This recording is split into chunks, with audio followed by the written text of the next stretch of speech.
Praise the Lord. आप सबको जय मसीह की। मैं परमेश्वर का धन्यवाद देता हूँ एक बार फिर से कि परमेश्वर ने मौका दिया है कि उसके जीवित वचन के ऊपर हम मनन करें। और आज का जो विषय है वो आशीष के विषय में है।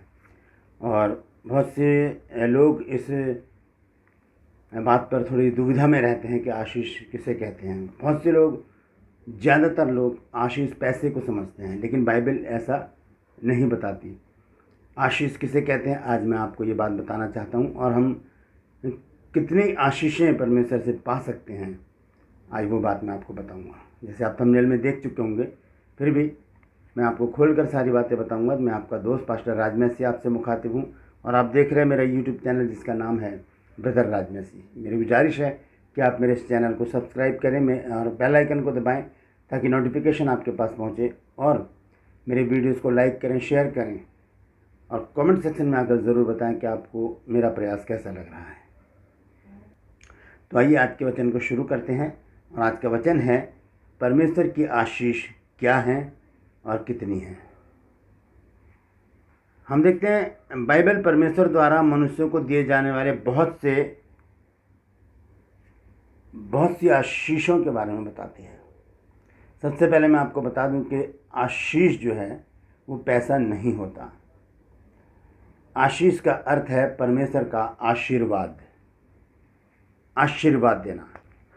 हम देखते हैं उत्पत्ति 1 अध्याय और उसका 27 और 28 पद है। देखिए आशीष के बारे में परमेश्वर क्या कहता है। इस प्रकार से लिखा है, तब परमेश्वर ने मनुष्य को अपने स्वरूप के अनुसार उत्पन्न किया, अपने ही स्वरूप के अनुसार परमेश्वर ने उसको उत्पन्न किया, नर और नारी करके उसने मनुष्यों की सृष्टि की। और 28 पद में देखिए क्या लिखा है, और परमेश्वर ने उनको आशीष दी और उनसे कहा, फूलो फलो और पृथ्वी में भर जाओ और उसको अपने वश में कर लो और समुद्र की मछलियों और आकाश के पक्षियों और पृथ्वी पर रेंगने वाले सब जंतुओं पर अधिकार रखो। अब हम पढ़ रहे हैं उत्पत्ति 1 अध्याय के 28 पद। यहाँ पर कोई पैसे की ज़रूरत नहीं है, कोई दुकान नहीं है, कोई बिजनेस नहीं है, कोई जॉब नहीं है, कुछ भी नहीं है। तो यहाँ पर पैसे का जिक्र नहीं हो सकता, ना पैसा, डॉलर, सेंट, कुछ भी नहीं, ना दिनार। तो यहाँ पर किस चीज़ का जिक्र है? आशीष का। तो अगर यहाँ पर परमेश्वर कह रहा है कि यहाँ पर लिखा है 28 पद में, और परमेश्वर ने उनको आशीष दी। आशीष का अर्थ है आशीर्वाद। परमेश्वर ने उनको आशीर्वाद दिया कि फूलो फलो और पृथ्वी में भर जाओ। ये परमेश्वर का आशीर्वाद है। आशीष पैसा नहीं होता। ये वचन इस बात को स्पष्ट कर देता है, इसको प्रूव करता है कि पैसे को आशीष नहीं कहा जा सकता। तो हम देखते हैं परमेश्वर के 8 प्रकार के आशीर्वाद बाइबल में लिखे हैं। बाइबल परमेश्वर द्वारा मनुष्यों को दिए जाने वाले बहुत से आशीर्वादों का वर्णन करती है, किंतु मैंने सिर्फ 8 ही आशीर्वाद इसमें से ढूंढे हैं। आपको अगर मिलता है कुछ बाइबल में तो आप कमेंट सेक्शन में आकर ज़रूर बताइए कि पास्टर जी या ब्रदर या सर, जो भी आप मुझे कहना चाहते हैं, मोस्ट वेलकम, कुछ भी कह सकते हैं। तो लिखिए कमेंट सेक्शन में आकर कि एक आशीर्वाद मुझे भी मिला है, मैं यहाँ पर लिख रहा हूँ या लिख रही हूँ। तो आप कमेंट सेक्शन में ज़रूर लिख सकते हैं। तो मैं आपको आज 8 प्रकार की आशीषों के बारे में बताऊँगा, 8 प्रकार के आशीर्वाद। सबसे पहली बात आप ध्यान से सुन लीजिए कि आशीष जो है वो पैसा नहीं होता। पैसा आशीष नहीं है। आशीष का अर्थ है परमेश्वर का आशीर्वाद, और वो आशीर्वाद हमारे जीवन में बहुत सारी बातों पर आकर पड़ता है। तो यहाँ पर मैं आपको बता दूँ, सबसे पहली आशीष क्या है? धन की आशीष। धन की आशीष परमेश्वर हमको देता है। नीति वचन 10 अध्याय और उसके 22 पद में लिखा है, धन यहोवा की आशीष से ही मिलता है और वह उसके साथ दुख नहीं मिलाता। देखिए दोनों बातें अलग हैं यहाँ पर। धन यहोवा की आशीष से ही मिलता है, यानी कि धन अलग है और आशीष अलग है। धन यहोवा की आशीष से मिलता है। आशीष मतलब आशीर्वाद। धन यहोवा के आशीर्वाद से मिलता है और वो उसके साथ दुख नहीं मिलाता। पहली बात ये मैंने पढ़ा नीति वचन 10 अध्याय के 22 पद में। तो ये आशीष है, धन की आशीष परमेश्वर देता है, धन की आशीष। और जो परमेश्वर धन देता है उसमें वो दुख नहीं मिलाता। यहाँ पर इस प्रकार से लिखा है कि धन यहोवा की आशीष ही से मिलता है और वह उसके साथ दुख नहीं मिलाता। दूसरी आशीष है शांति की आशीष, यानी कि शांति का आशीर्वाद परमेश्वर की ओर से। भजन संहिता 29 अध्याय का 11वें पद यहाँ लिखा है, यहोवा अपनी प्रजा को बल देगा, यहोवा अपनी प्रजा को शांति की आशीष देगा। पैसे का जिक्र ही नहीं है। तो जो लोग पैसे को आशीष समझते हैं वो भ्रम में है। आज इस बात को नोट कर लें, लिख लें कि धन किसी भी रीति से आशीष नहीं होता। आशीष है परमेश्वर का आशीर्वाद, और उसी आशीर्वाद के द्वारा हमें वो धन मिलता है जिसमें परमेश्वर दुख नहीं मिलाता। तीसरी आशीष है जीवन की आशीष। यह भजन संहिता 133 अध्याय और उसके 3 पद में लिखा है, वह हेर्मोन की उस ओस के समान है जो सिय्योन के पहाड़ों पर गिरती है।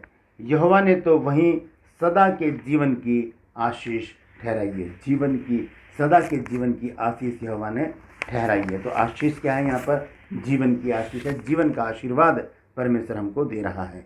चौथा जो आशीर्वाद है वो है कमाई का। जो हम मेहनत करते हैं, मजदूरी करते हैं, उसकी जो कमाई हमें मिलती है।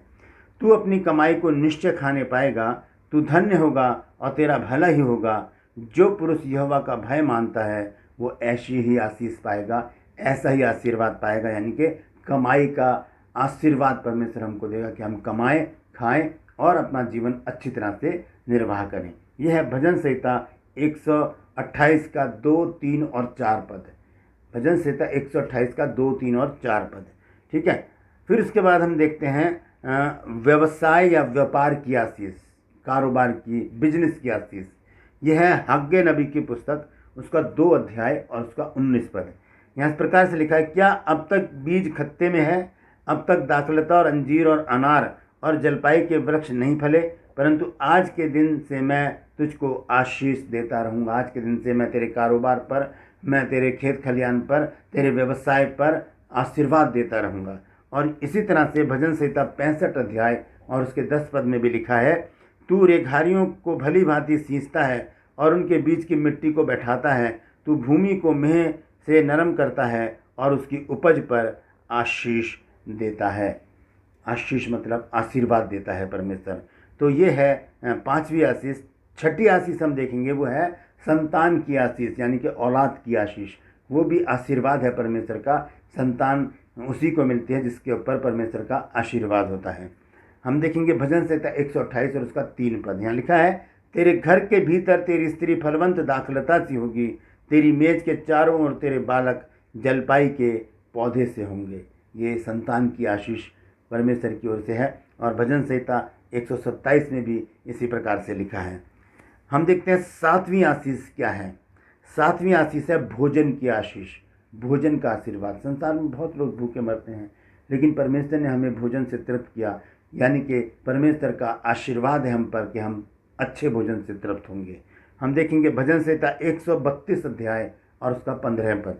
यहाँ लिखा है, मैं इसमें की भोजन वस्तुओं पर अति आशीष दूंगा और इसके दरिद्रों को रोटी से तृप्त करूंगा।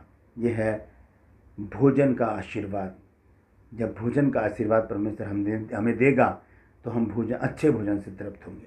आखिरी जो आशीष है वो है दीर्घायु की, या हम इसे अनंत जीवन की आशीष भी कह सकते हैं। यहाँ पर मैं पढ़कर बताता हूँ आपको। भजन संहिता 128 अध्याय और उसका 5 और 6 पद। यहोवा तुझे सिय्योन से आशीष देवे और तू जीवन भर यरूशलेम का कुशल देखता रहे, वरन तू अपने नाती पोतों को भी देखने पाए, इज़राइल को शांति मिले। नाती पोतों को देखने पाए, यानी कि उम्र की आशीष परमेश्वर हमें देना चाहता है। हमें दीर्घायु की आशीष, दीर्घायु का आशीर्वाद परमेश्वर हमको देता है। तो ये 8 प्रकार के आशीर्वाद मैंने आपको बताए हैं। मैं दोबारा से आपको रिपीट कर देता हूँ। पहली आशीष है धन की आशीष, फिर शांति की आशीष, फिर जीवन की आशीष, उसके बाद कमाई की आशीष, उसके बाद व्यवसाय या बिजनेस की आशीष, उसके बाद संतान की आशीष, उसके बाद भोजन की आशीष और उसके बाद दीर्घायु की आशीष।